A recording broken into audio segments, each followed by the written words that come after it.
Bismillahirrahmanirrahim. Assalamualaikum warahmatullahi wabarakatuh.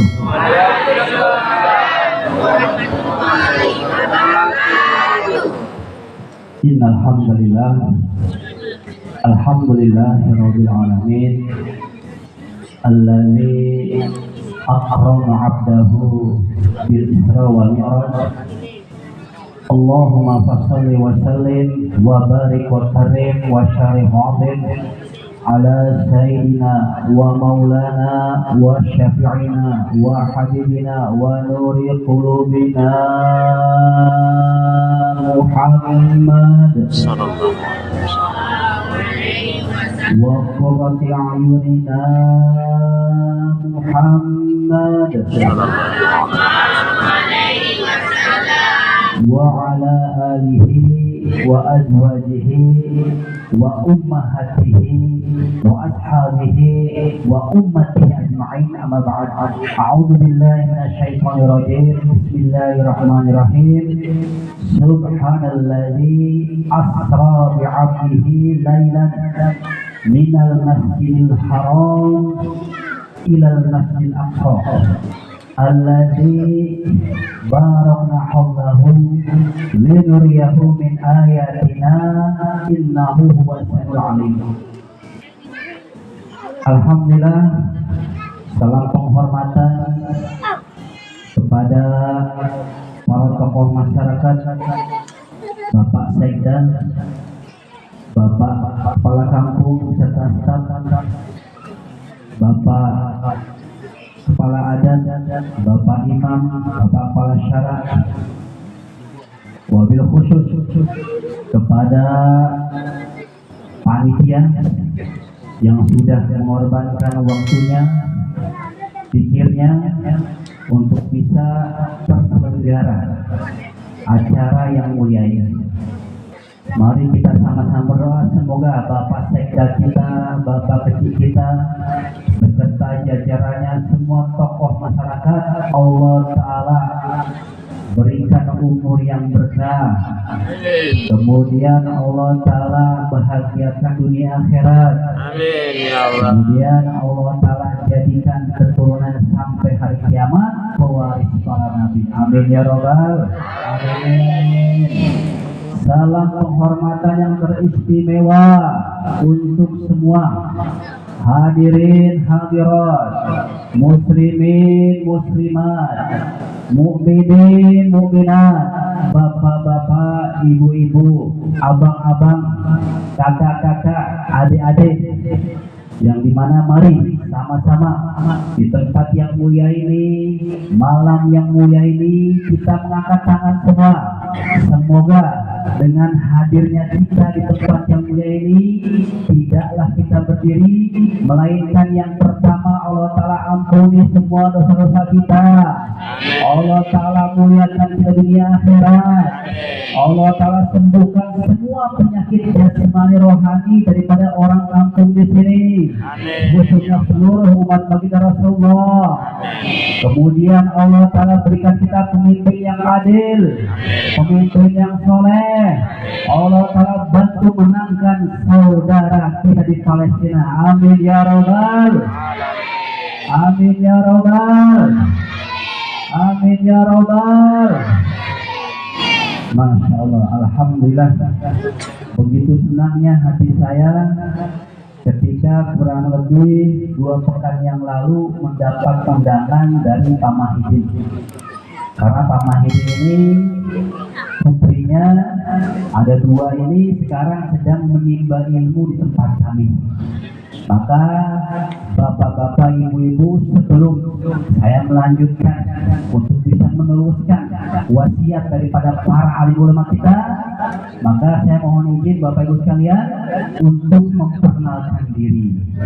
Maka ada istilah tak kenal maka tak sayang. Maka Bu, Bapak, mungkin baru pertama kali bapak-bapak, ibu-ibu melihat saya, tapi alhamdulillah hampir setiap bulan minimal 1 kali saya sering kesingkir karena ada aja urusan. Nama saya Bu Bapak Ibrahim Kamil. Nama saya Ibrahim, Kamil nama ayah saya. Saya ini Bu lahir di Jawa. Kemudian banyak waktu saya habiskan di luar negeri. Setelah saya menyelesaikan program mahad saya di Indonesia, setelah musyawarah sama Pak Kiai, Allah Ta'ala kirim saya. Dengan izin Allah, saya belajar S1 saya di Pakistan. Tahu Pakistan, Bu? Pakistan tuh Bu, itu tetangganya India ya. Dulu India, Pakistan, Bangladesh satu negara seperti kita ini, Indonesia, Malaysia, Thailand, tapi terpecah-pecah karena Pakistan adalah negara yang 95% umat Islam semua. Maka di sana kami mendengar banyak masyaikh, banyak para alim ulama yang rasih fil ilm dalam bidang tafsir, hadis, fikih. Maka alhamdulillah Al-Fakir sudah meluangkan waktu di sana kurang lebih 7 tahun. 7 tahun saya di Pakistan, saya kembali ke Indonesia, saya ketemu kiai saya lagi. Pak Kiai gimana nih? Saya masih punya kekuatan, alhamdulillah. Saya masih punya masih punya duit seperti itu kan, buat ongkos bekal gimana? Maka Pak Kiai mengizinkan saya berangkat lagi ke negeri Yaman. Tahu Bu Yaman di mana Bu? Di mana Pak Yaman Pak? Yaman Pak yang sekarang sedang membombardir Laut Merah. Negara paling miskin di Arab Bu, negara Arab Bu Bapak, ini kaya semua luar biasa. Tapi cuma ada negara satu kecil, negara Yaman yang sekarang nggak ada presidennya, nggak ada menterinya, tapi ternyata sekarang negara yang ditakuti sama Amerika Bu, luar biasa perjuangan Yaman. Kenapa Yaman miskin? Dikarenakan di Yaman ada markas sumber ilmu yang tidak dimiliki negara-negara lain selama Yaman. Maka saya dengar anak Pak Mahidi juga sekarang masih belajar di Yaman. Semoga bapak-bapak ibu-ibu bisa mengirimkan anaknya belajar di Yaman, belajar dengan para ahli ulama, para habaib. Amin ya robbal alamin. Bu, saya cerita kayak gini Bu, bukan mau sombong, bukan, supaya ibu tahu ini yang bicara ini kira-kira nanti hadisnya dari mana nih, seperti itu kan, belajar dari mana nih, penting Bu saat ini Bu, Bapak, kita mengetahui di mana ustaz kita belajar. Kalau enggak gimana Bu? Wah repot sekarang. Saya Bu sekarang tinggal di tempat mertua saya Bu. Saya balik kemudian dari Yaman saya ke Madinah. Ada program homestay daripada kos, ya kan? Kemudian saya ke Mekah, baru ke Indonesia. Alhamdulillah saya keliling-keliling, ternyata dapat pasangannya di Aceh sih. Sama Bu, pertama kali Aceh Sikil, saya bilang ini di belahan mana dunia ini Aceh Sikil? Saya belum pernah dengar. Yang saya pernah dengar Banda Aceh ataupun Gayo ataupun nama-nama yang sering saya dengar yang terkenal di Aceh. Tapi minta maaf Pak, ketika dapat jodoh di Aceh Singkil, saya baru bilang ini Aceh Singkil di mana Pak ya? Oh teman saya mengatakan itu dekat Subulu Salam. Oh Subulu Salam saya sering dengar. Maka alhamdulillah Pak, Ibu, alhamdulillah saya ketemu dengan orang rumah saya sekarang kan, pasang itu saya tanpa adanya pacaran, Ibu ya. Jadi alhamdulillah balik ke Indonesia, ternyata saya berdoa ya Allah dimanakah pasangan hidup saya? Saya keliling Indonesia, saya keliling beberapa negara, ternyata pasangannya ada di Aceh sih. Nah sekarang alhamdulillah kami kurang lebih sudah berjalan 5 tahun buka pondok pesantren di Bukit Harapan. Kalau ibu mau ke Trans 26 tuh kan, mau ke Serikayu itu perempat Bu, silahkan. Kalau bapak-bapak ibu-ibu lewat silahkan mampir Bu. Insya Allah siap Bu ya. Maka di sini saya ingin menerangkan Bu betapa pentingnya acara Bapak Isra Mi'raj seperti ini. Karena yang buat saya sedih Bu, ternyata ada juga Pak Ibu beberapa desa di Aceh Singkil yang tidak lagi menyelenggarakan maulid, apalagi Isra Mi'raj. Ini sangat bahaya. Kenapa berbahaya? Muncul masuklah nanti ustadz yang gak jelas sanadnya, ustadz yang gak jelas gurunya mengajarkan kepada anak-anak kita.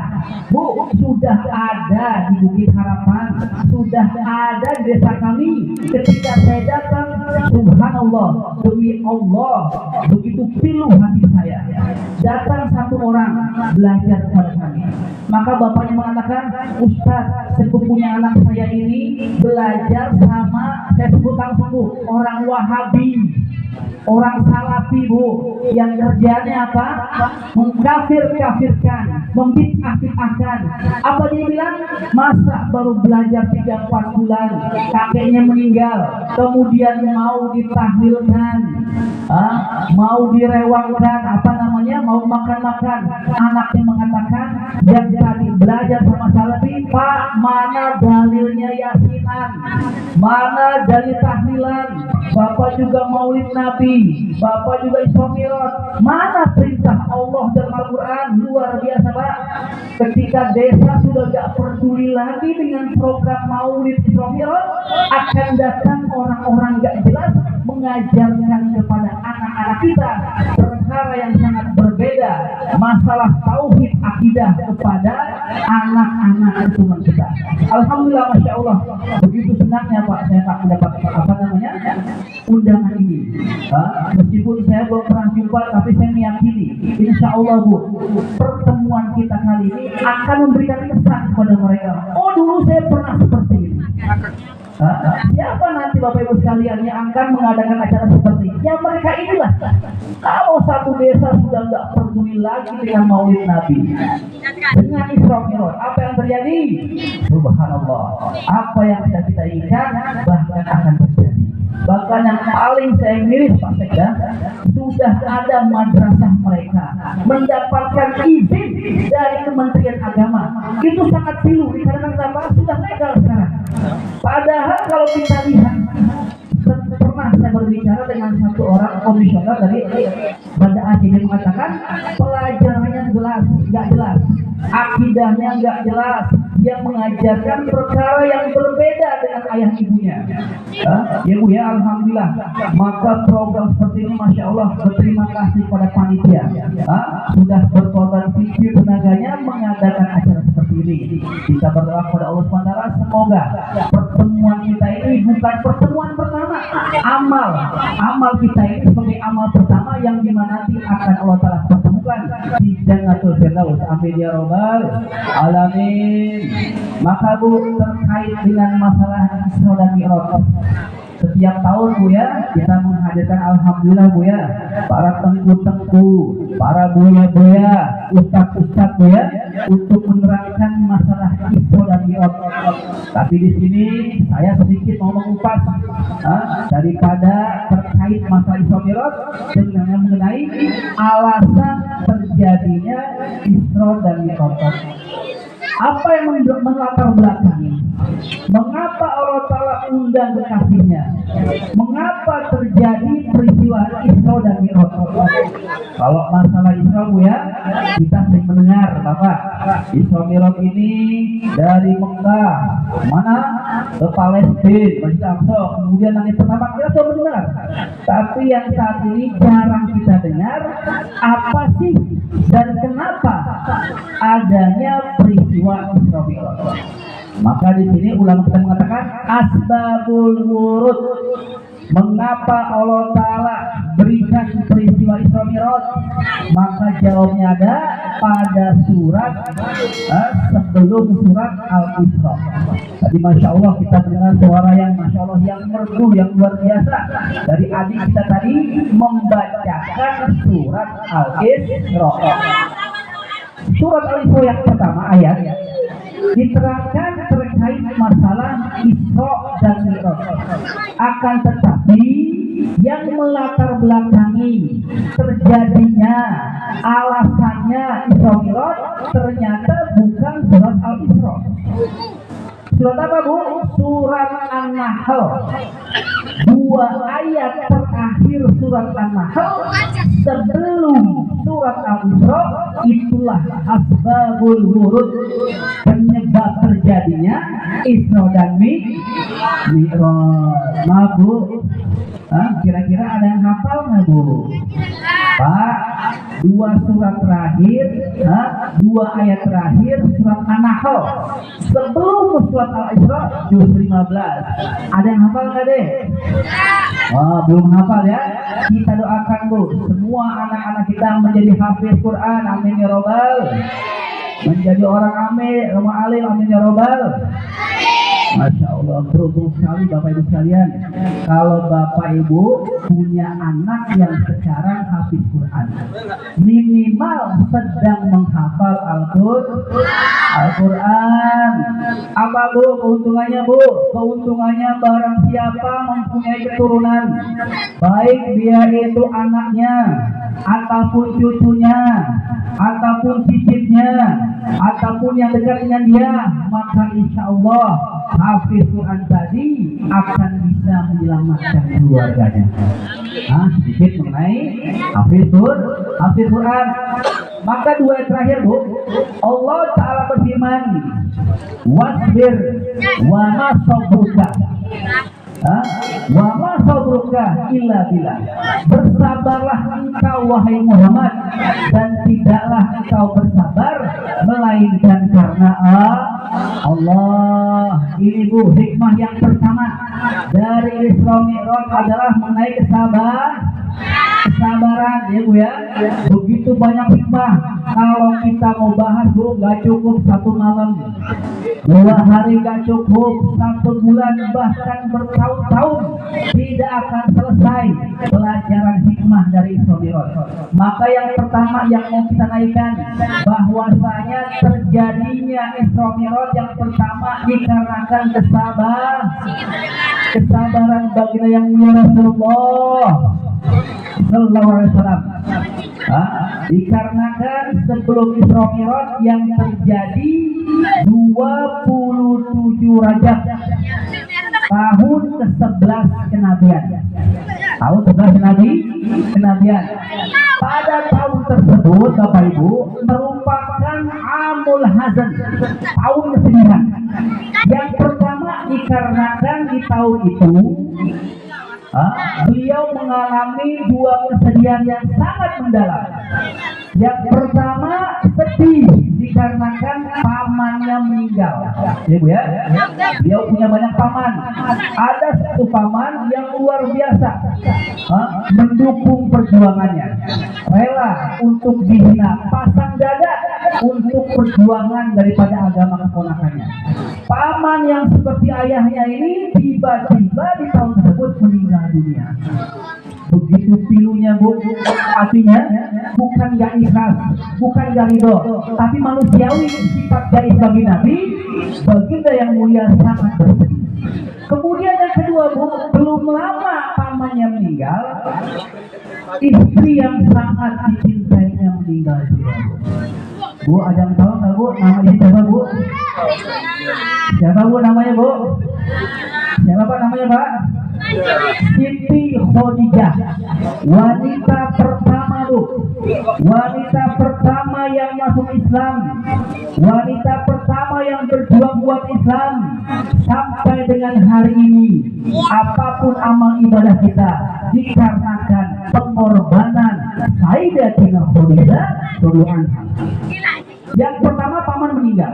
Yang kedua Bu, belum hilang sedihnya, istri yang luar biasa, istri yang sangat dermawan, yang sangat terpandang, yang sangat kaya raya. Mungkin Bu sampai hari kiamat tidak ada wanita ya Bu ya, tidak ada wanita yang punya kemuliaan, yang hartanya ini bisa melebihi Sayyidatina Khadijah.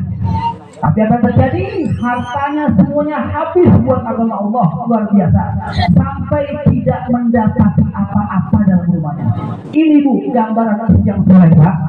Sampai diriwayatkan pada suatu hari baginda yang mulia Rasulullah SAW pulang dari berdakwah, sampai depan rumah Bu, ketuk pintu, assalamualaikum. Kok nggak ada suara? Assalamualaikum, nggak ada suara. Assalamualaikum, nggak ada suara.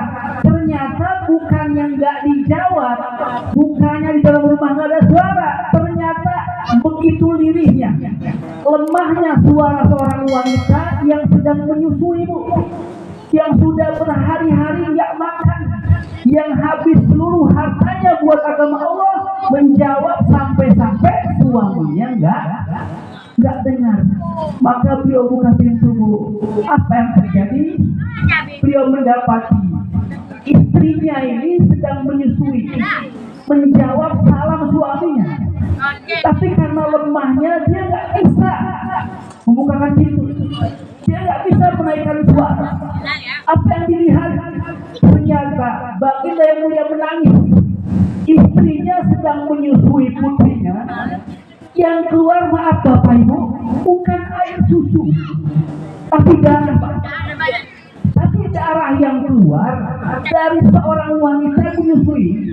Maaf Bu, ini semua ada, Masya Allah kan?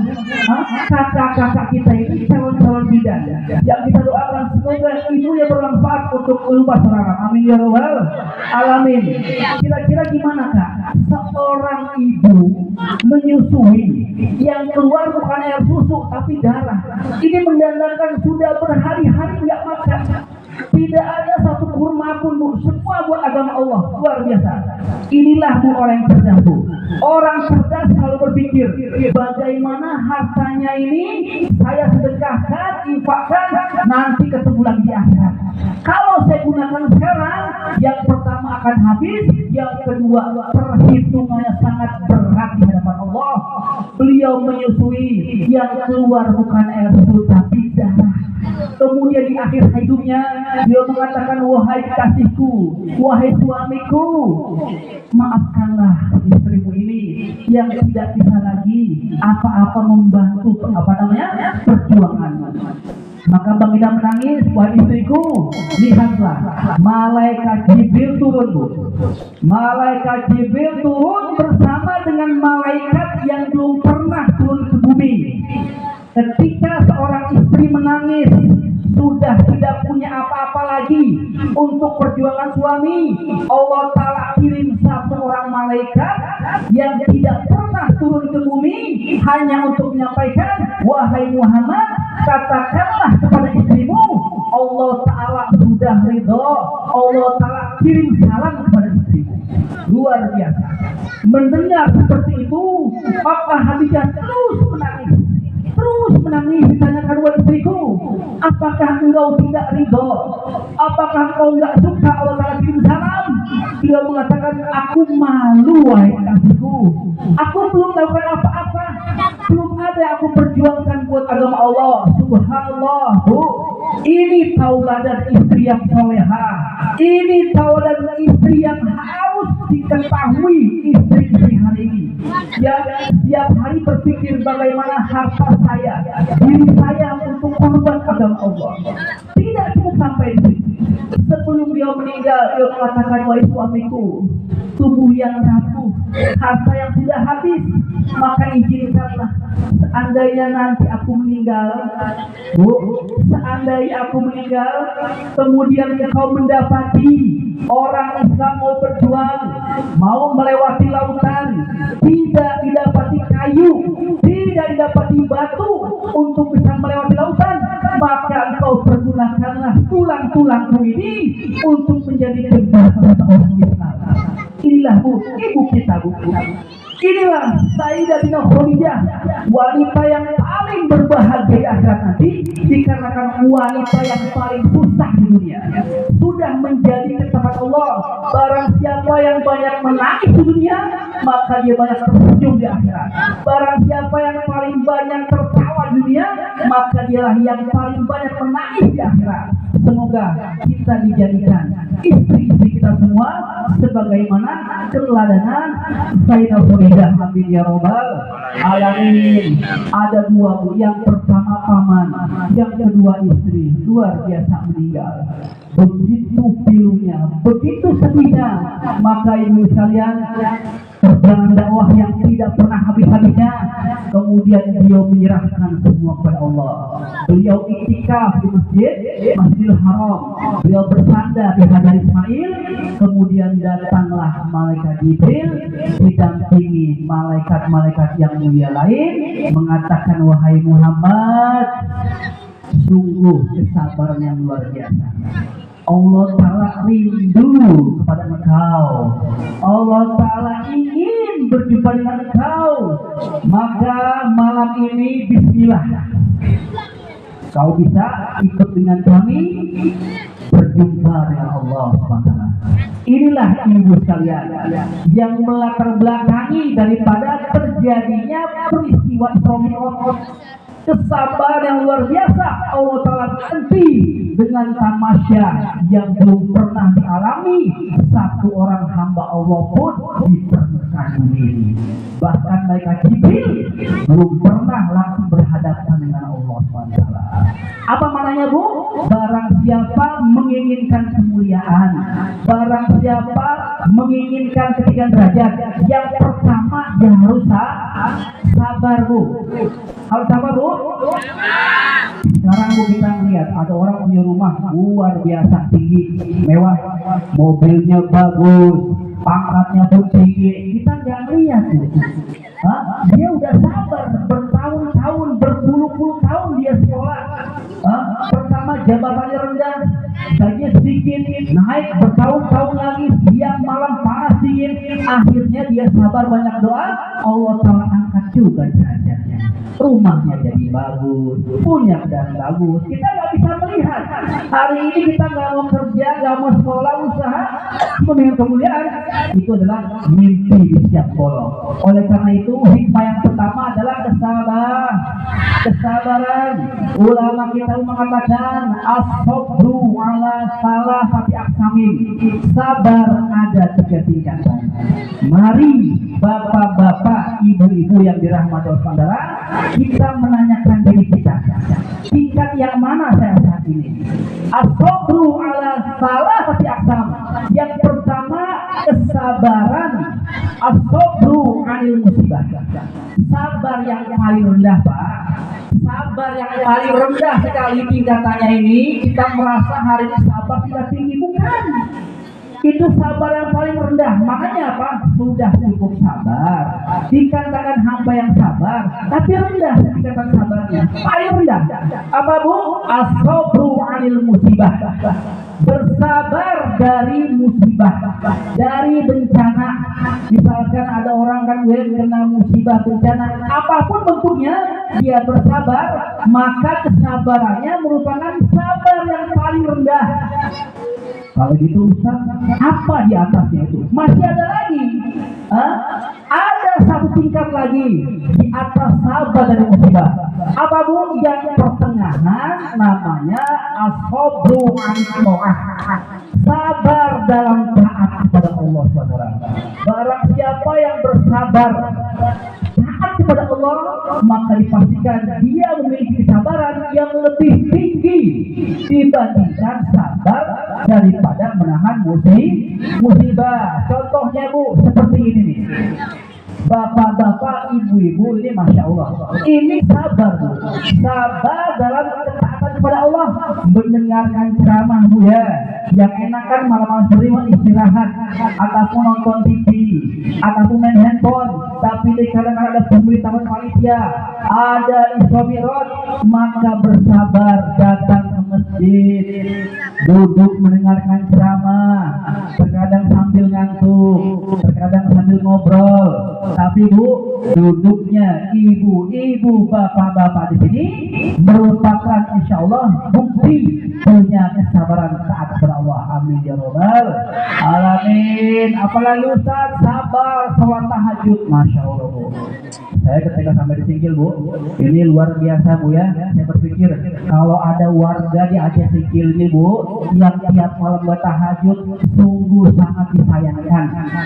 Dikarenakan Bu, di Singkil ini Bu ya, azan subuh jam 5:25. Ibu-ibu, bapak-bapak bangun jam 5 masih bisa tahajud, masih bisa baca Quran, masih bisa berdoa. Maaf Bu, kami di Jakarta Bu, saya dari Jakarta Bu ya, saya dari Jakarta, kami di Jakarta bangun jam 4 sudah kebingungan Bu. 15 menit lagi, 20 lagi mau azan subuh. Masya Allah, alhamdulillah kami mengajarkan kepada santri, yuk mari sama-sama minimal bangun jam 4. Bangun jam 4 bermunajat kepada Allah. Sabar dengan ketaatan kepada Allah. Masya Allah, barang siapa yang mendapati dirinya mudah bangun malam, dialah hamba-hamba pilihan Allah, hamba-hamba yang dicintai Allah, yang dimana mereka hamba yang lain masih tidur, dia sibuk bermunajat kepada Allah, menandakan kesolehan hamba-hamba tersebut. Semoga Allah Ta'ala menjadikan kita hamba-hamba yang istiqomah tahajud. Amin ya robbal alamin. Ya Bu ya. Jadi bagaimana di sini kesabaran taat kepada Allah Bu ya, bangun sholat subuh. Luar biasa. Apalagi Bu, subuh ini kan waktunya yang paling enak buat tidur. Maka dia sabar, dia ambil wudhu, kemudian sholat, kemudian zikir, baca Quran. Nah, kemudian di tengah-tengah kesibukannya sabar dia sholat dulu, sholat duha, kemudian sebelum azan sabar dia untuk mendatangi azan. Apa yang terjadi? Dia sholat qobliyah zuhur, sholat ba'diyah zuhur, kemudian lanjut kali kerja, sabar dia sholat qobliyah ashar, habis ashar pun langsung kerja lagi. Nanti sebelum maghrib sabar dia maghrib. Seperti itulah kesabaran taat kepada Allah. Masih ada lagi bapak-bapak ibu sekalian, kesabaran di atas taat kepada Allah. Ya Bu ya, yang paling rendah ya Bu ya, sabar dari malah bencana, daripada bencana alam. Apapun bentuk bencana merupakan sabar paling rendah. Kemudian di atasnya adalah as-sabru anil ta'ah, sabar dari ketaatan. Yang paling tertinggi, sabar tingkat tinggi Bu, as-sabru anil ma'asi Allah, sabar dari berbuat maksiat kepada Allah. Ini Bu, menandakan tidak semua orang yang taat kepada Allah bisa sabar menahan tidak bermaksiat kepada Allah. Buktinya apa Bu? Sabar tidak menggunakan matanya untuk melihat yang diharamkan Allah. Sabar menggunakan telinganya untuk tidak mendengar yang diharamkan Allah. Sabar mulutnya untuk tidak berbicara yang dilarang oleh Allah SWT. Maka barang siapa yang sabar dari bermaksiat, dialah hamba-hamba Allah yang mempunyai kesabaran yang sempurna. Maka Bu di sini Bu, cuma diri kita saja bisa jawab. Ya Bu ya, apalagi sekarang zaman Android Bu, luar biasa. Sabarkan tangan kita, sabarkan mata kita, sabarkan telinga kita, sabarkan seluruh anggota tubuh kita untuk membuka-buka yang di situ banyak mengandung laknat ya Allah. Orang dahulu kalau mau bermaksiat Pak, itu perlu keluar rumah. Zaman sekarang Bu minta maaf Bu, apalagi kalau ada anak-anak dia sering menyendiri sampai malam belum tidur, sendirian di pojok, mesti dicurigakan oleh sekalian apa yang dilihat dalam handphonenya. Bukan hanya anak-anak, yang ternyata juga berapa banyak orang-orang tua yang tidak bisa mencontoh contohkan kepada anak-anaknya. Ketika dibuka handphonenya luar biasa, lebih bobrok dibandingkan anak-anaknya. Ini terjadi Bu di beberapa daerah. Seorang ayah mengajarkan perkara yang nggak baik dalam masalah handphone. Semoga Allah Ta'ala memberikan kita kesabaran yang sempurna. Amin ya robbal alamin. Maka Bu di sini Bu, langsung Bu ya. Kalau terkait masalah Isra, apa Isra Bu? Isra adalah perjalanan dari Masjidil Haram di Mekah sampai Masjidil Aqsa di mana Bu? Di Palestina Bu. Di Palestina Masjidil Aqsa yang saat ini diperebutkan 3 agama. Ada 3 agama sekarang yang sedang memperebutkan Masjidil Aqsa.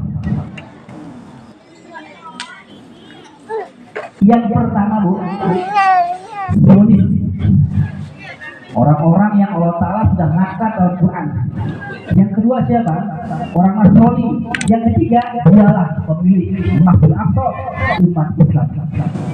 Saat ini Bu, untuk sekedar informasi, mengingatkan kembali terkait masalah Isra dan Mi'raj, maka sama sekali tidak terlepas daripada Masjidil Aqsa, yang dimana MUI Bu, kami mengingatkan kembali, sudah memberikan satu seruan kepada seluruh umat Islam dimanapun yang berada di bumi Indonesia. Apa yang pertama?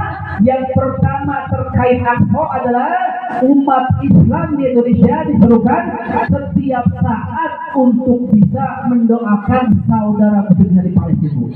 Sampai dengan detik ini belum selesai. Setiap 10 menit, setiap 5 menit ada bayi, ada wanita yang sedang dizolimi oleh zolis terkutuk Yahudi. Yang pertama Bu, MUI mengatakan kita harus banyak berdoa buat mereka. Berdoa.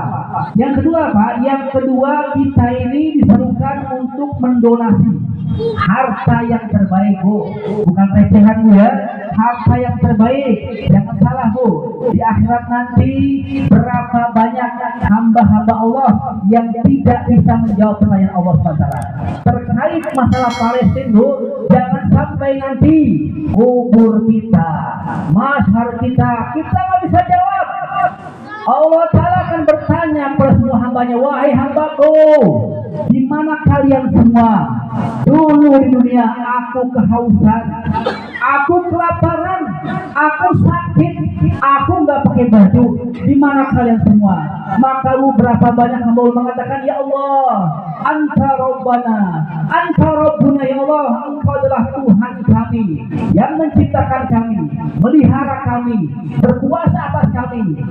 Bagaimana mungkin engkau kelaparan, engkau kehausan, engkau kesakitan? Allah Ta'ala mengatakan, wahai hambaku, apakah kamu nggak melihat dulu di dunia berapa banyak hambaku yang kelaparan, yang kehausan, yang gak punya pakaian, yang kesakitan? Seandainya kalian dekati mereka, membantu mereka, menolong mereka, sungguh kalian akan mendapati aku bersama mereka. Semoga Bu, dengan kita berdonasi, kita bisa menjawab pertanyaan Allah SWT. Yang terakhir Bu, minta maaf Bu, minta maaf. Ini sering lupa Bu kita Bu. Kita sering lupa, kita sering meremehkan. Padahal ini sangat penting untuk diketahui umat Islam. Majelis Ulama Indonesia Bu. Ini ulama Bu ya. Ulama kita berkumpul mengatakan haram. Maknanya apa? Ada dosa di sana. Yang pertama apa? Yang pertama membeli, mengkonsumsi, menggunakan, bahkan mungkin menyimpan produk-produk yang terafiliasi mendukung perjuangan zolis terkutuk Yahudi. Terkadang kita menyepelekan, minta maaf Bu, minta maaf, Masya Allah, ini merupakan produk yang tidak terafiliasi.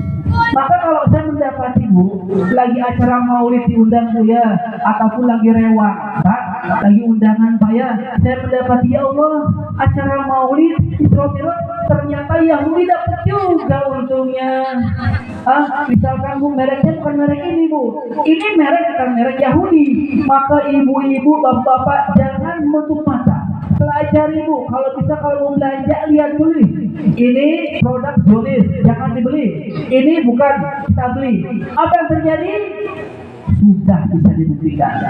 Berapa hari saja seluruh umat Islam di Indonesia ini tidak menggunakan produk mereka, berapa banyak perusahaan mereka merugikan. Maka mungkin kita nggak bisa ke sana Bu, kita nggak bisa banyak mendonasi, tapi yang terakhir minimal kita tidak menggunakan produk mereka. Dikarenakan sekarang keadaan masih belum kondusif, masih banyak kezaliman yang dilakukan Zionis sekutu Yahudi kepada saudara kita di Palestina. Semoga Allah menangkan negara kita Palestina. Amin ya robbal alamin. Kemudian Bu, ada satu lagi hikmah. Ketika beliau sampai di Masjidil Aqsa menggunakan buraq. Tahu nggak buraq Bu? Apa buraq Bu? Buraq itu, dia tahu, kendaraan ahli surga. Saya sering melihat Bu, di pasar di Pekani ada tulisannya buraq. Gimana gambarnya? Gambarnya Bu, palanya pala perempuan, rambutnya panjang di body.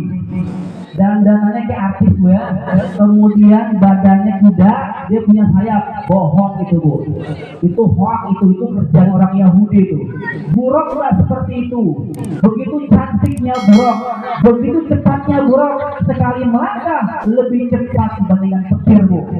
Begitu luar biasanya buraq, kendaraan yang tidak pernah dipakai di dunia. Semua akan digunakan di mana Bu? Di dalam surganya Allah SWT. Maka di situ ketika sampai di Masjid Aqsa Bu, Allah Ta'ala bangkitkan semua ruh para nabi. Dari Nabi Adam sampai Nabi Isa. Ada berapa nabi Pak semua Pak? 25. Ini nih Bu. Sekarang saya tanya deh, ada berapa nabi dari Nabi Adam sampai Nabi Isa? Ada berapa deh? Ada berapa? Jawab 25. Ada lagi Bu yang lain Bu? Ternyata Allah Ta'ala menurunkan satu persatu nabi dan rasul yang saat ini banyak umat Islam belum tahu. Ada 124.000 nabi dan rasul. Berapa Bu? 124.000. Mereka turun bergantian. Ya Bu ya. Yang paling banyak punya nabi Bani Israel Bu. Bani Israel yang sekarang mungkin negaranya Israel itu. Bani Israel nabinya banyak dan mereka membunuhi nabi-nabi mereka. Oleh karena itu, bagi yang mengatakan ulama umatku ini seperti nabinya Bani Israel. Begitu banyak pada zamannya Bu. Zaman Nabi Musa itu banyak nabi Bu. Hampir setiap desa mereka ada nabi 5-1, ada 5-10. Tapi nabi-nabi itu dibunuh-bunuhin sama Bani Israel Bu. Dalam Quran dijelaskan. Oleh karena itu sekarang jangan sampai kita nggak tahu. Kalau yang tanya berapa juga nabi semuanya Bu, dari Nabi Adam sampai Nabi kita 124.000. Akan tetapi dari jumlah yang banyak itu Allah Ta'ala pilih menjadi Rasul. Berapa deh? 25. Maka yang kita tahu 25 di pelajaran PAI ya, Bapak, di pelajaran anak-anak kita itu adalah Nabi dan Rasul. Sekarang apa perbedaan Nabi dan Rasul? Ada yang tahu nggak Bu? Kalau yang tahu deh, saya kasih hadiahnya. Mau nggak? Wa mal farqu baina nabi wa rasul. Apa perbedaan nabi dan rasul? Apakah setiap nabi rasul? Apakah setiap rasul nabi? Nah, ini banyak Ibu. Di kalangan umat Islam belum tahu. Maka di sini ada 124.000 nabi. Dari jumlah 124.000 ada 25 rasul yang dipilih. Makanya apa? Rasul adalah nabi. Tidak semua nabi adalah rasul. Terus apa Ustaz bedanya? Ketika rasul diangkat dari Nabi, maka Rasul tadi punya ajaran tersendiri. Seperti Nabi Adam, Bu. Nabi Adam kakek kita, Nabi dan Rasul. Maka sebelum muncul, sebelum diangkat lagi Rasul setelah Nabi Adam, maka seluruh Nabi yang hidup di zaman Nabi Adam atau setelah Nabi Adam ikut syariatnya Nabi Adam. Ya Bu ya, misalkan Nabi Adam Bu ya punya syariat Bu ya, maka sebelum ada Rasul yang baru, semua Nabi di bawah Nabi Adam ikut syariat Nabi Adam.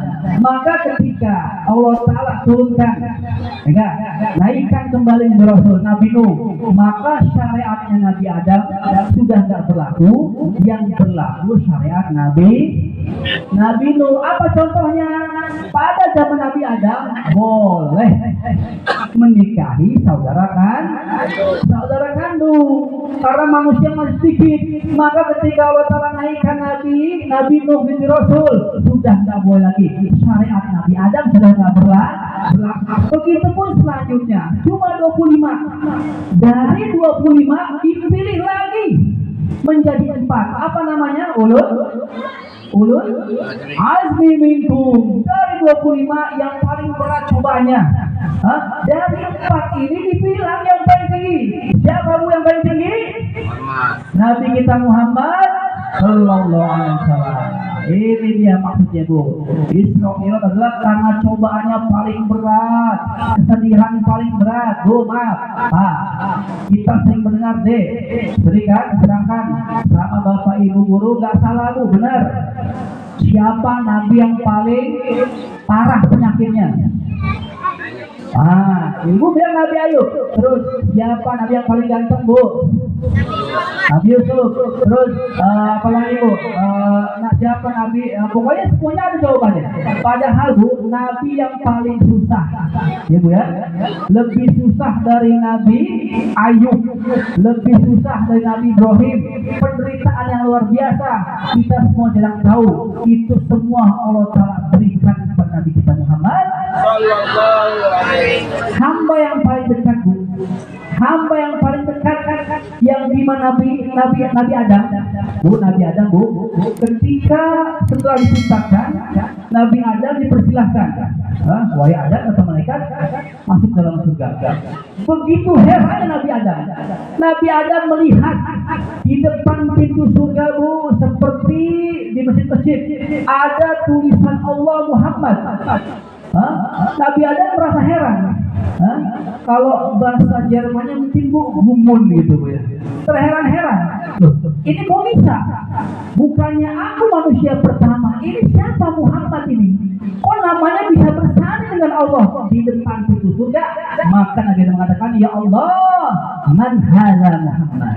Man hadza Muhammad? Ini siapa Muhammad ya Allah? Bukankah aku penduduk surga pertama? Bukankah aku manusia pertama? Kemudian Bu, Allah Ta'ala menjawab, ya Adam, wahai Adam, laula Muhammad ma khalaqtuka wa ma khalaqtul jannah. Wahai Adam, ketahuilah kalau bukan karena Muhammad, sungguh aku gak akan menciptakan kamu, keturunanmu, dan indahnya surga. Bu, coba lihat Bu, semua kenikmatan surga, semua kenikmatan di dunia berkat daripada Nabi Muhammad Sallallahu Alaihi. Oleh karena itu Bu, sangat rugi. Ada 3 orang yang rugi Bu. Siapa? Yang pertama, ketika sahabat mau sholat Jumat, kemudian beliau naik atas mimbar Bu. Naik ke atas mimbar, tangga yang pertama beliau mengucapkan amin. Kemudian tangga yang kedua mengucapkan amin. Maaf Bu ya, saya bukan kampanye Bu ya, saya bukan kampanye Pak ya. Tapi yang ternyata amin yang cocok ya Bu ya. Insya Allah amin ya robbal. Bu, saya bukan kampanye Bu ya, tapi cuma pesan ulama aja Bu, gitu kan. Fas'alu ahla dzikri in kuntum la ta'lamun. Tanya sama ulama kalau kita nggak tahu. Bu, ada 3 orang yang celaka. Yang pertama apa? Yang pertama diriwayatkan oleh beberapa orang sahabat, mau sholat Jumat, naik tangga pertama mengucapkan amin, tangga kedua amin, tangga ketiga amin. Selesai sholat Jumat, sahabat bertanya, ya Rasulullah, kok hari ini kok ada yang berbeda ya? Kenapa? Kami melihat ketika engkau mau naik tangga pertama, engkau mengucapkan amin, tangga kedua amin, tangga ketiga amin. Ada apa sih? Oh itulah. Maka bercerita, ketika aku mau naik ke atas mimbar sholat Jumat, apa yang terjadi? Beliau mengatakan tiba-tiba datang malaikat Jibril. Datang malaikat Jibril mengatakan, wahai Muhammad, aku mau berdoa, maka engkau aminkanlah. Sahabatnya melihat, apa yang pertama Bu? Malaikat yang berdoa, dan jauh dari rahmat Allah. Sungguh celaka. Siapa yang pertama, wahai Muhammad? Orang yang mendengar namamu tetapi tidak berselawat kepadamu. Sallu ala Nabi. Allahumma salli wa sallim alaihi wa ala alihi. Sallu ala Nabi. Allahumma salli wa sallim alaihi wa ala alihi. Ya Allah ya Bu ya. Jadi jangan sampai kita mendengar nama Nabi kita tidak berselawat. Yang pertama apa?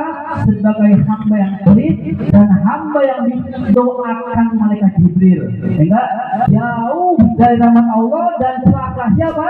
Mendengar namamu tapi tidak berselawat. Beliau Bu mau naik tangga pertama ucapkan amin. Bisa dibayangkan nggak Bu?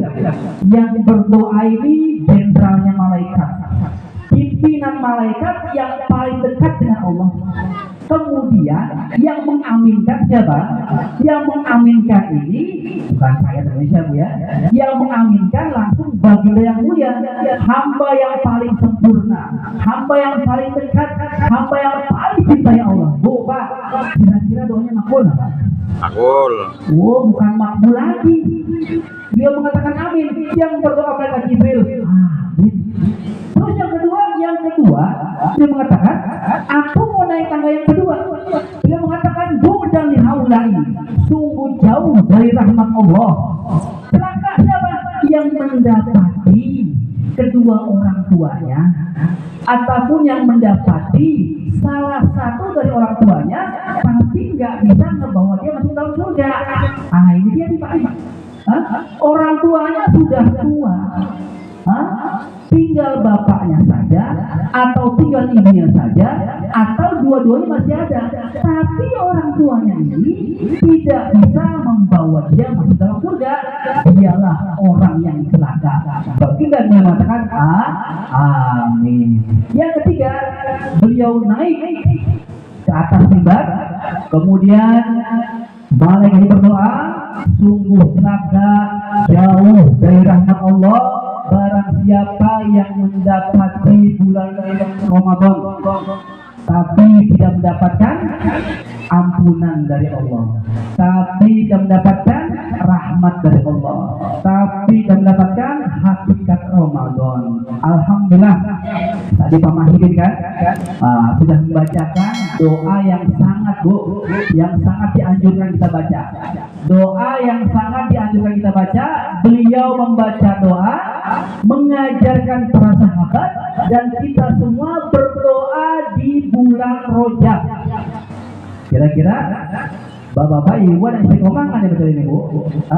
Ini doa yang dipanjatkan 2 bulan seperti sebelum bulan Ramadan.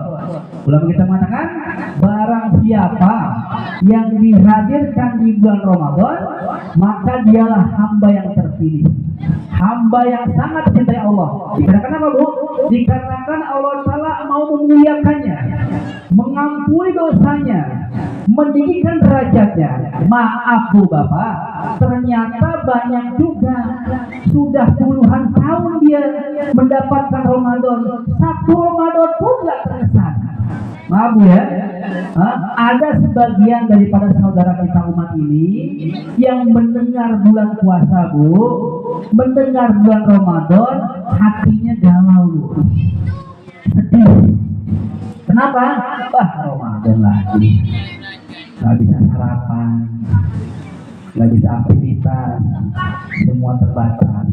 Tapi saya yakin Bu, itu bukan masyarakat sini Bu ya. Masyarakat mana Bu? Desa sebelah Bu. Pindah dari sini Bu. Ya Pak ya? Saya bingung juga, aduh Ustaz, Ramadan lagi nih, aduh, bangun lagi nih sahur. Enggak, udah gitu siang-siang udah nggak bisa lagi maksimal ke kebun segala macam. Sumpah Bu, kenapa?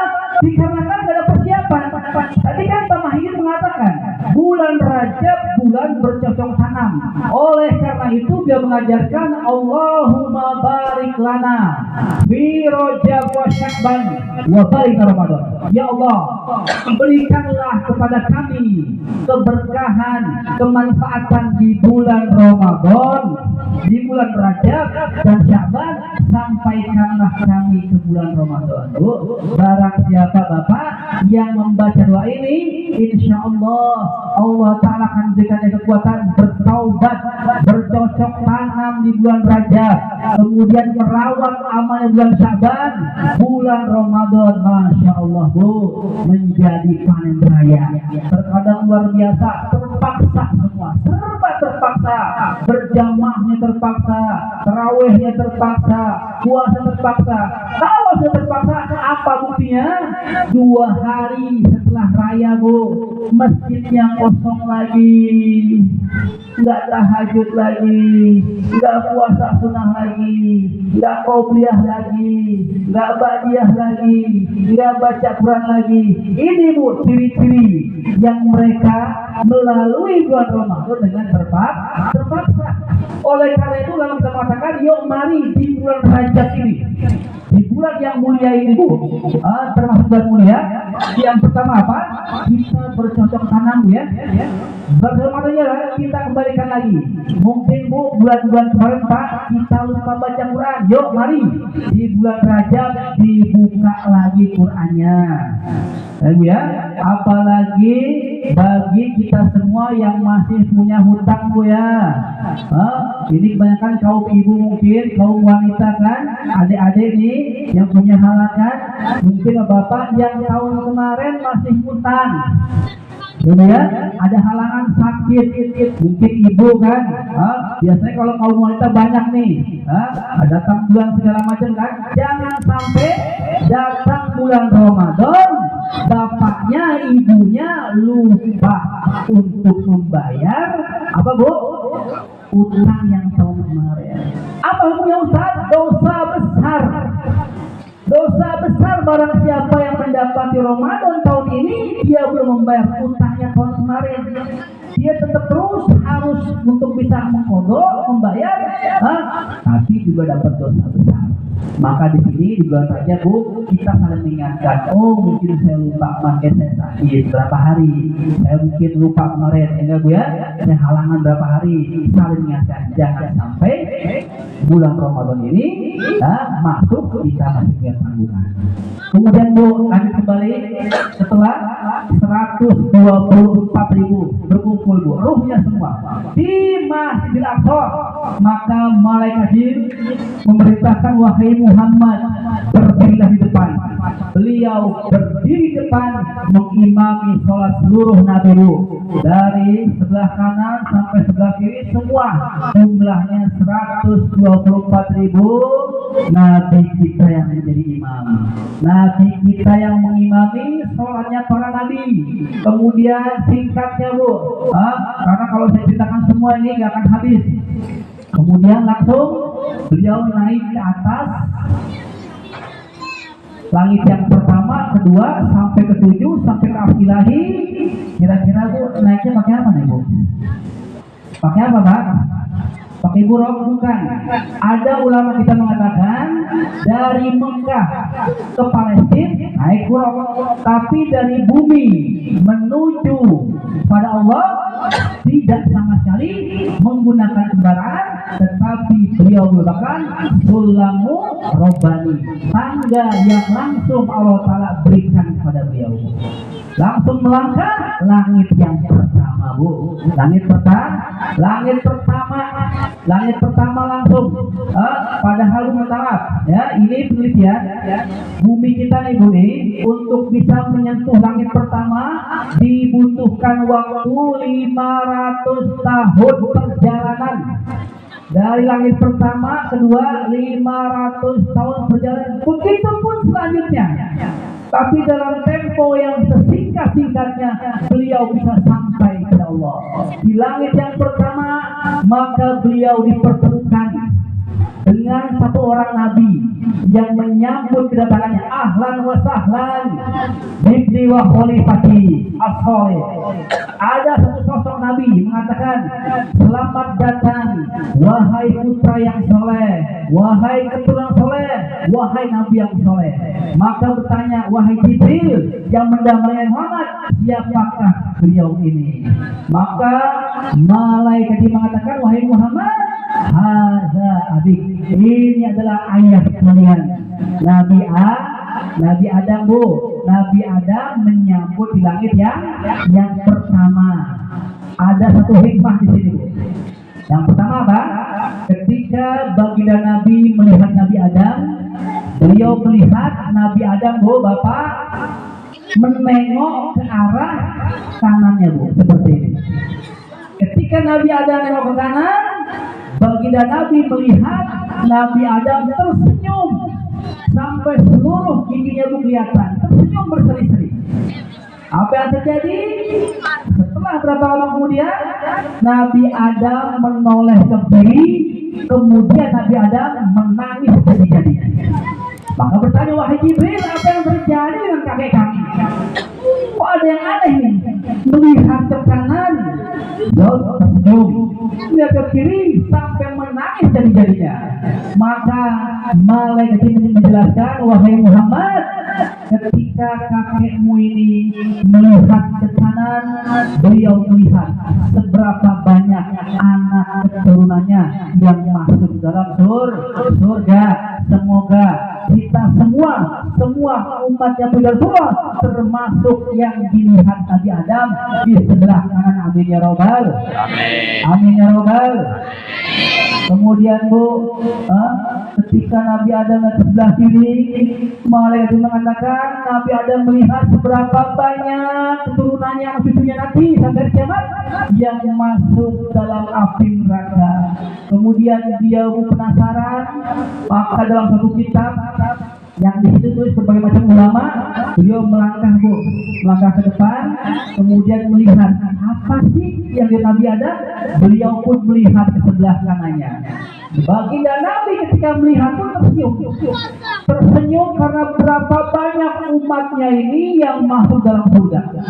Begitupun ketika beliau melihat ke kiri, beliau pun menangis karena berapa banyak umat yang masuk dalam nerakanya Allah SWT. Maka beliau menangis, ditanya, wahai Muhammad, apa mau menangis? Beliau mengatakan, ternyata ada juga umatku yang masuk ke dalam neraka Bu. Maka ini nggak sesuai dengan keinginan beliau. Cita-cita utama beliau Bu, cita-cita tertinggi Nabi kita apa Bu? Bukan supaya kita kaya, bukan supaya kita ini menjadi orang penting, bukan. Cita-cita yang paling utama, yang paling tinggi adalah menginginkan seluruh umatnya ini masuk ke dalam surga. Mampu. Kira-kira sekarang ini kalau kita lihat Bu, kita nggak lihat Bu ya, kita lihat desa kita aja dah Bu. Kita nggak lihat Medan, kita nggak lihat Banda Aceh, kita lihat desa kita, kabupaten kita Bu. Kira-kira lebih banyak yang sholat apa nggak sholat Bu? Kira-kira lebih banyak yang bisa baca Quran apa yang baca Quran Bu? Survei membuktikan beberapa tahun lalu sampai hari ini lebih dari 60% jemaah haji dari Republik Indonesia yang berangkat haji umroh, 60% lebih tidak bisa membaca Al-Quran. Sangat menyedihkan. Kalaulah hari ini tes buat pergi haji, buat umroh, membaca Al-Quran, berapa banyak yang gak lolos? Tapi ternyata diloloskan aja karena udah banyak, sudah gak bisa hitung lagi. Bu minta maaf, alhamdulillah tahun 2018 saya pergi haji, memang saya melihat sungguh kasihan sampai di depan Ka'bah, sampai di Masjid Nabawi, nggak bisa ngapa-ngapain, bengong saja, nggak bisa baca Quran. Ya Allah, bagaimana mungkin orang Islam nggak bisa baca Al-Quran? Dan survei membuktikan Indonesia adalah negara Islam terbesar di dunia, yang paling banyak masjidnya, yang paling banyak hafiz Qurannya, yang paling banyak madrasahnya, dayahnya, pesantrennya, orang alimnya. Tapi juga survei membuktikan paling banyak negeri yang tidak bisa membaca Al-Quran, lebih dari 54%. Misalkan dikumpulkan semua, cuma setengah saja orang Indonesia yang bisa baca Al-Quran. Ini sangat menyedihkan, Bu. Maka fenomena seperti ini, apa nggak kebingungan negeri ini, Bu? Pemilih pemimpin itu subhanallah. Dalam hitungan hari, Bu, saya nggak bicara kampanye, Bu. Dalam satu riwayat dia bersabda, kama takunu wa'alaikum, sebagaimana keadaan kamu, sebagaimana kondisi agama kamu, begitulah nanti yang akan memimpin kamu. Jadi kita jangan berharap hari ini, Bu, mendapatkan pemimpin yang soleh, yang paham agama, yang adil, yang tahu perintah Allah. Kalau masyarakatnya lebih dari 54% belum bisa baca Al-Qur'an. Minimal, Bu, kalau hari ini, Bu, kita nggak bisa, Bu, ya. Kita nggak bisa, Pak, maksimal baca Quran, Pak. Jangan sampai, Pak, anak cucu kita, Pak. Karena, Bu, luar biasa terkait masalah Al-Quran, Bu, saya akan jelaskan, Bu. Ada satu riwayat, Bu.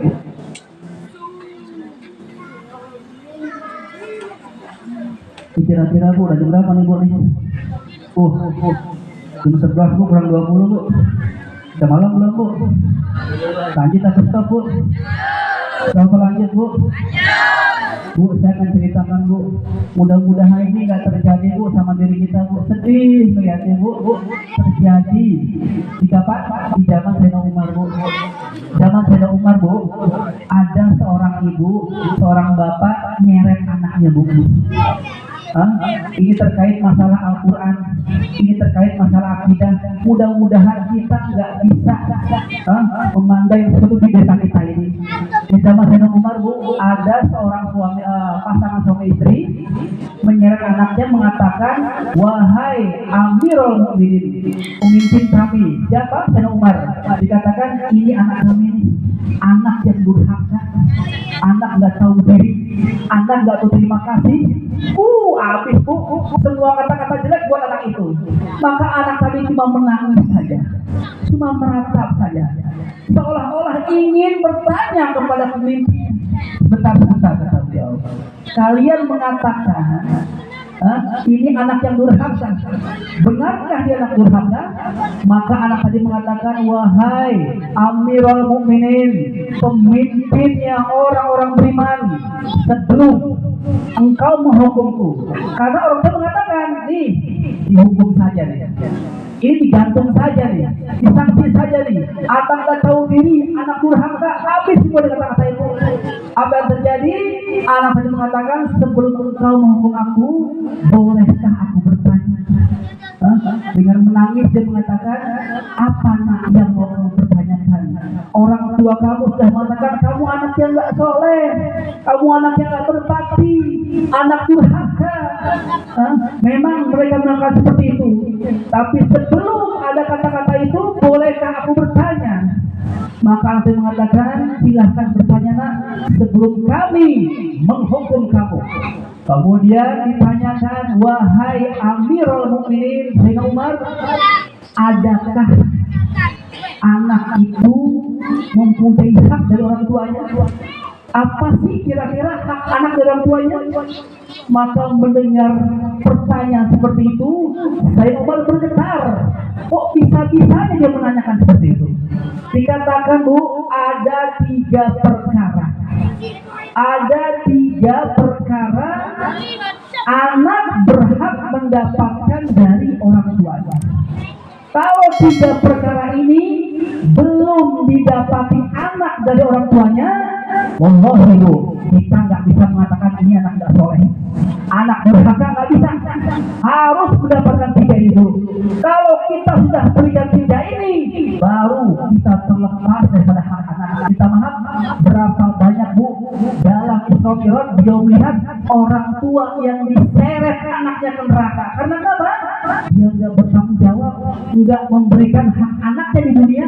Mau masuk surga, diseret sama anaknya, mengatakan ya Allah, nggak terima ya Allah, ada hak-hak kami yang tidak terpenuhi sampai kami masuk dalam neraka. Dan berapa banyak tangan-tangan orang tua yang diambil sama anaknya dikarenakan anaknya menjadi anak yang berbakti, orang tua yang mampu mendidik, memberikan hak-hak tiga anak dalam kehidupan dunia.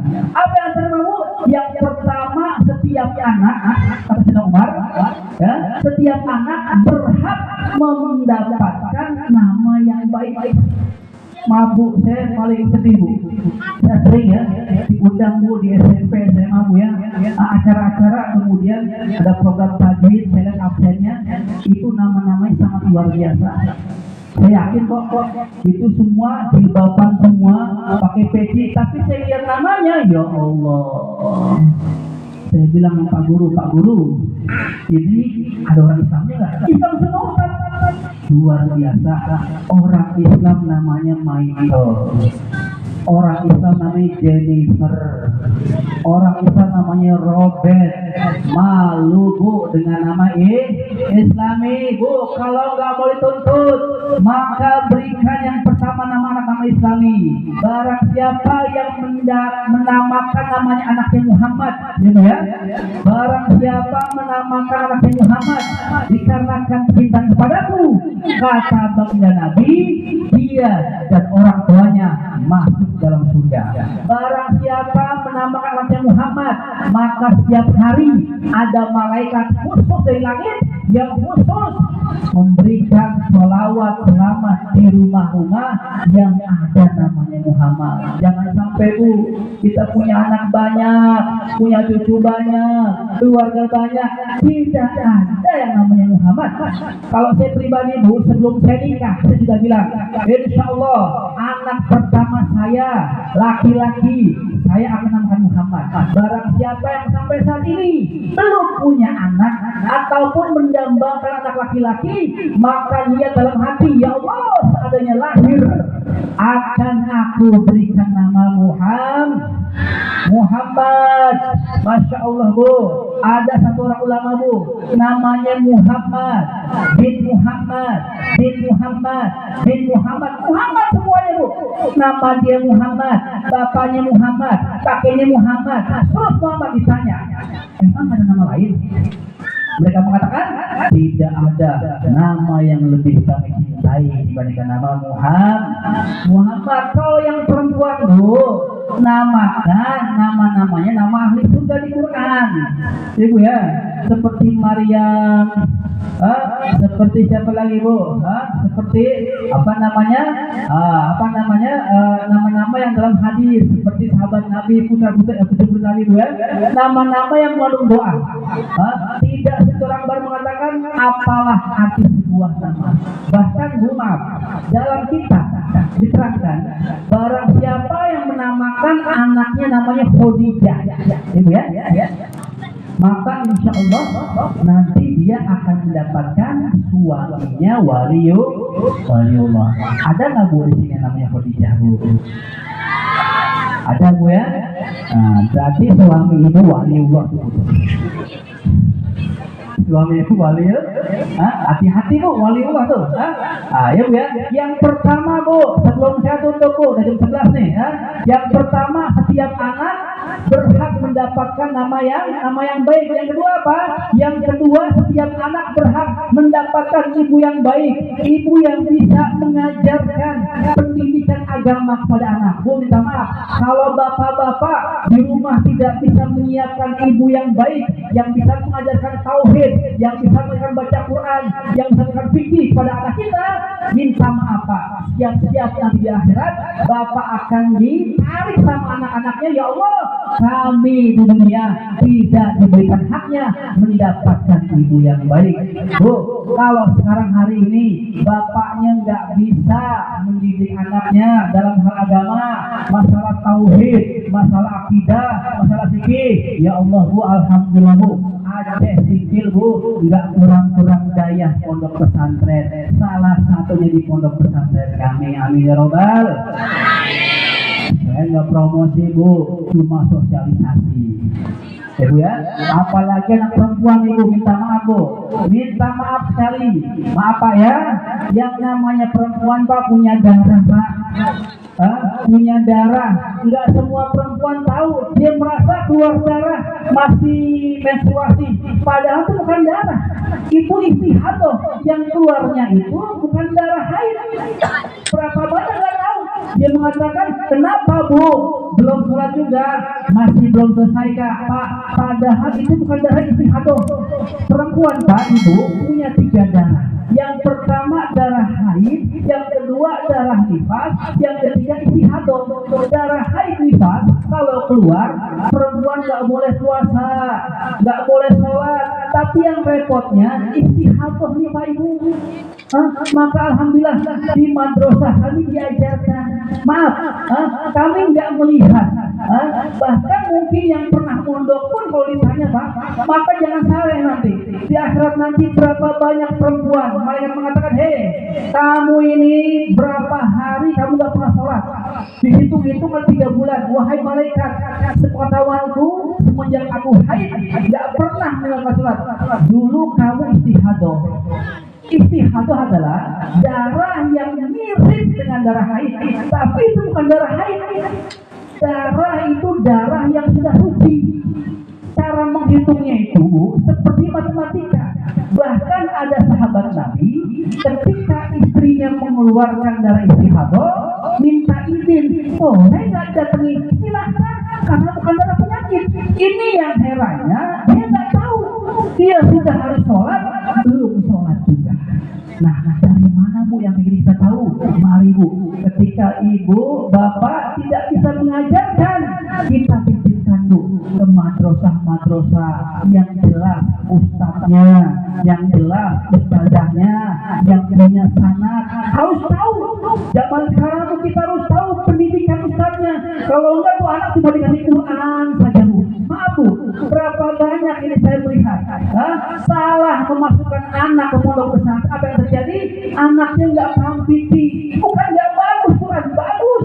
Apalagi perempuan punya darah, dia punya anak, bagaimana mengurusi sesuai Islami? Kalau nggak di pondok pesantren, kira-kira ibunya bisa mengajarkan.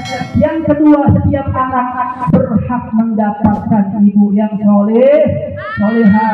Yang ketiga Bu, yang ketiga tanggung jawab hak anak. Bapak dan ibu harus bisa mengajarkan pendidikan dasar. Masalah fardu ain, masalah fardu kifayah. Maaf, seribu maaf Pak, ketika saya menjelaskan ini, berapa banyak orang mengatakan, Ustaz, jangan kami mengajarkan. Sampai saat ini kami nggak tahu bagaimana cara mandi yang benar, bagaimana sholat yang benar. Kami cuma ikut-ikutan. Dari kecil kami sudah capek, kami sibuk sampai nggak bisa temukan bagaimana solusinya Bu.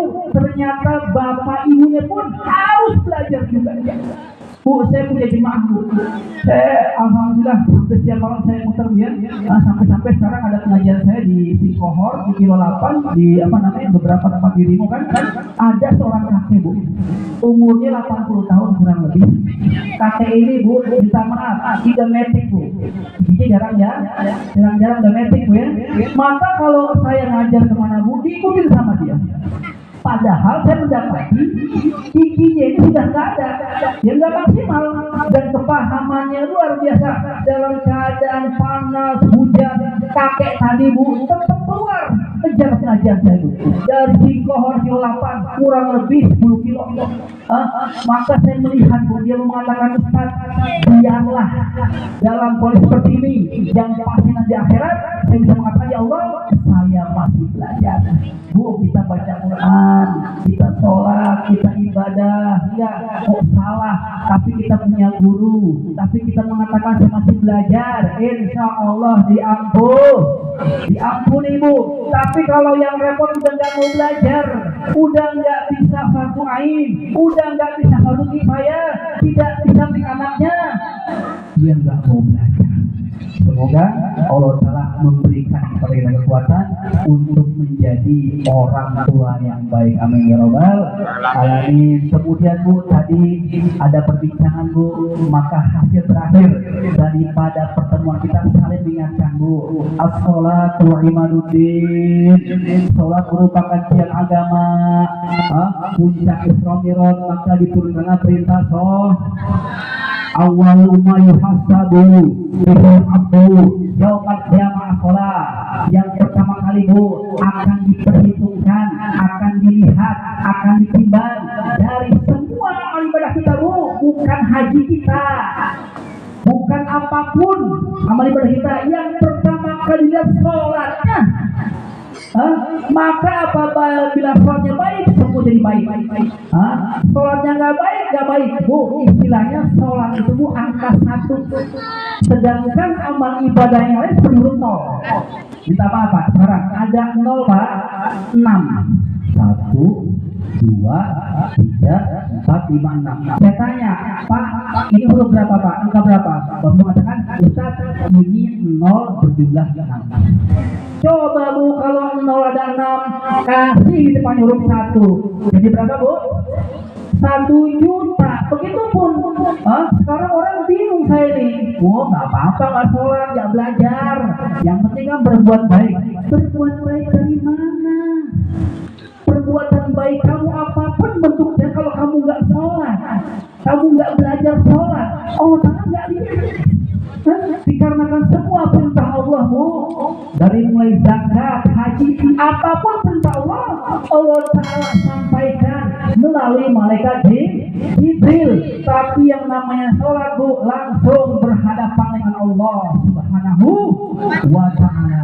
Apalagi Bu, Bapak-bapak, mendekati bulan Ramadan, mari yang biasanya nggak tahajud, yang biasa tahajud terkejut Bu ya, yang nggak bisa duha, sholat duha, qobliyah ba'diyah lewat, sekarang qobliyah ba'diyah, Ibu ya, witir, sholat witir, baca Quran, insya Allah Bu, sholat kita, baca Quran kita, nanti Bu akan menghantarkan kita menyempurnakan dengan guru-guru Bu. Mari Bu, tidak ada keterlambat.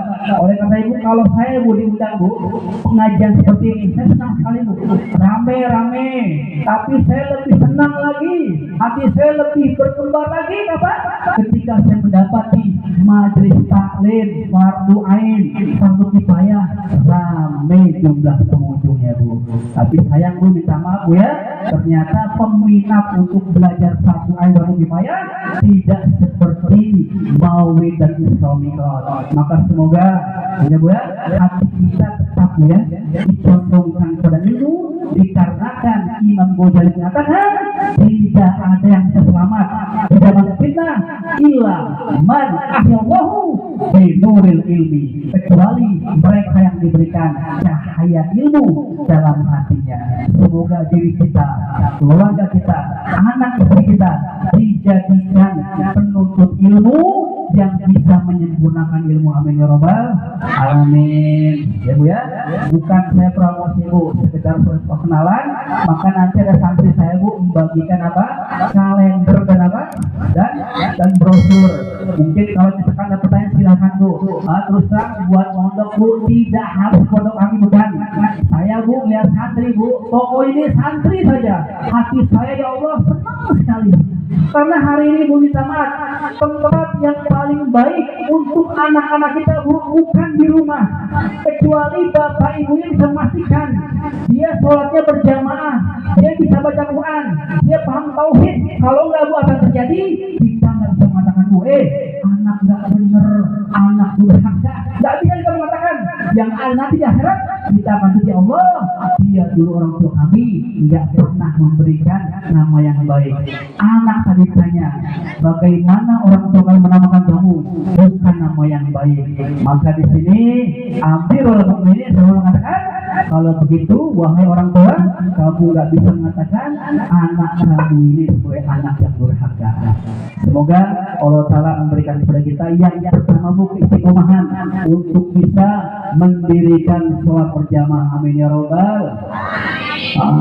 Sebentar bu, masalah ini bu ya, masalah berjamaah bu ya. Maka bu, saya waktu di Pakistan bu pak, di Pakistan pak, saya punya teman dari Palestina pak.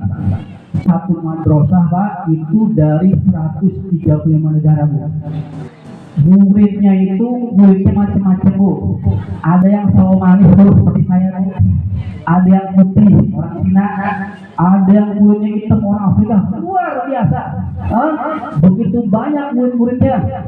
Maka di situ guru-guru kami mengatakan inilah kuasa Allah SWT yang menciptakan hamba-hambanya, mengumpulkan hamba-hambanya untuk hanya perkara agama.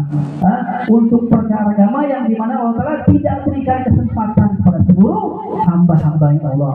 Maka di sini bu, sebagai bahan kita menyempurnakan daripada sholat kita, jangan lupa yang pertama kita duduk dalam masalah ilmu agama terkait masalah fardhu kifayah.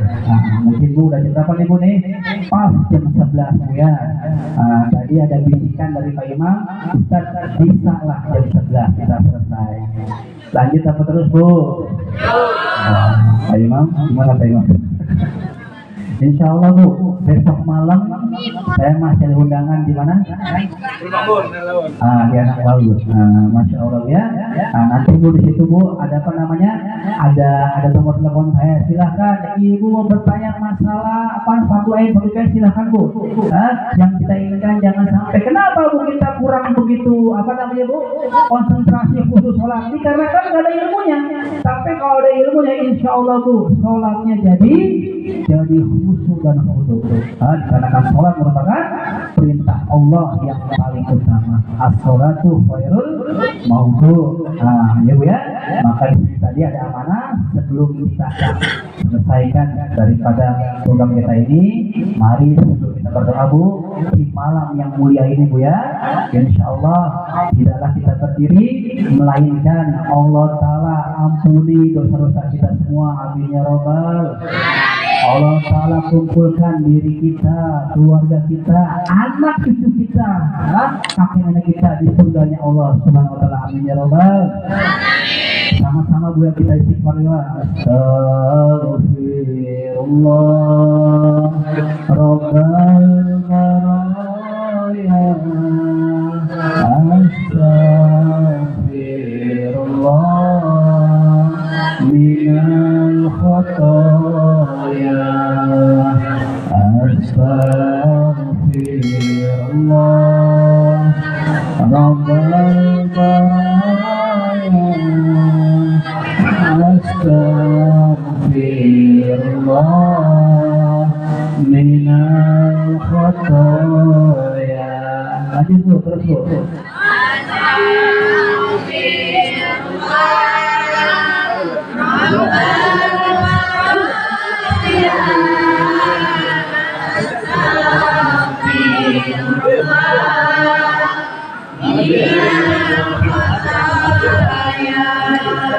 Rabbi zidni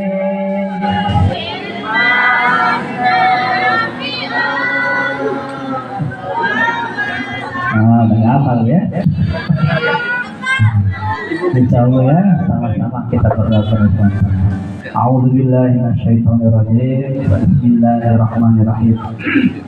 Wa ilahukum ilahu wahid la ilaha illa huwa rahmanir rahim. Alif lam mim. Allahu la ilaha illa huwa hayyul qayyum.